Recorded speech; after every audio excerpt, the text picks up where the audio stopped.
Njëna prej fjalimëv më të fuqishme që ka Laert Vasili, sepse me këtë fjalim ka goditur ata politikanët e shitur dhe ata që quajnë shqiptarët e Kosovës Kosovar. Atëherë ta ndëgjojmë pastaj këndo fjalë për këtë pjesë. Kosova të mbledhin trut e kokës politikanët e shitur dhe të kuptojnë që nuk ka Kosovë, ka Shqipëri.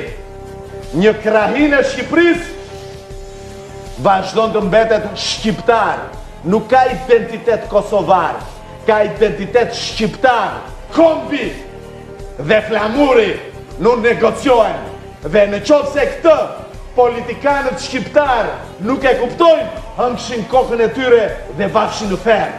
Albin shqiptaria më te ka dash bashkimin, pasha zotin e madh. Edhe hala e dëm, po vetën nuk mundet me bo. Sepse për rreth tina i ka politikan të shitur të cilët mendojnë vetëm për gjepin e tyre, të cilët e mendojnë Kosovën si kur Leck, të cilët i mendojnë shqiptarët e Kosovës si kur Kosovar. Por në fakt ne jemi krahinë e Shqipnis, ne jemi Dardani, ne jemi shqiptar të Kosovës dhe kështu do të mbet, kështu do të mësojmë gjeneratat e reja që Kosova ose Dardania është zemra e nënës Shqipërisë, është krahinë e Shqipërisë. Bre mallkut qoft ai person i cili nuk i dë shqiptarët ba. E inshallah do Zoti vjen sa më shpejt me kom veç një, e më na thirr vetëm nëna Shqipëri ose krahina e nënës Shqipërisë. Jëm krenar që jëm shqiptar e na e rujt Zoti shqiptarin ton të dash.